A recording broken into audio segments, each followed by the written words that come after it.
Hello all, welcome to chapter 9 from the book of 1 Samuel. In the beginning of this chapter, we see there was a man from the tribe of Benjamin whose name was Kish. Kish had a handsome son whose name was Saul. There was nobody as handsome as Saul among the Israelites. Saul was taller than all of the Israelites. We then see the donkeys of Kish were lost. Kish instructs Saul to take one of the servants with him and search for the donkeys. A number of places are listed through which Saul tried to find the donkeys.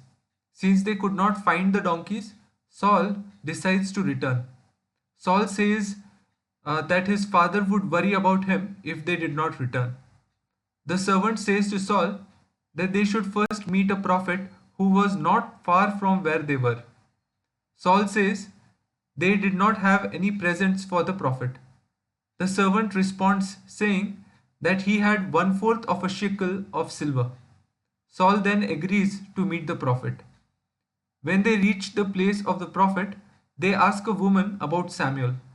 The woman gives directions of where Samuel was and informed that he was in the city as he was going to bless a sacrifice made unto God. As they were going to the city, they meet Samuel, who was going towards the high place to bless the sacrifice. We then see the previous day, God had informed Samuel that he will show Samuel who the next king of Israel would be.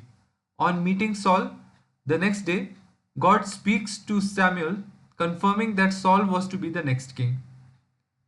We then see Saul meets Samuel and asks Samuel for the directions of where the prophet was. Samuel informs that he himself was the prophet that they were looking for. Samuel also informs them that the donkeys that were lost 3 days ago were found. Samuel informs Saul that Saul and his family are the focus of all of Israel's hope. In response, a surprised Saul says that he was from the smallest tribe of Israel. Towards the end of this chapter, we see when they reach the high place, Samuel instructs the cook to give Saul the piece of meat that was specially kept aside for Saul. After they return, Samuel spoke with Saul on the top of the house. The next day, Samuel, Saul, and his servant went outside. When they were at the outskirts of the city, Samuel asked Saul to send his servant ahead. Samuel instructs Saul to wait back as he was going to announce the word of God to Saul. This is how the chapter ends. I hope you have enjoyed the video. Until next time, may God bless us all. Bye bye.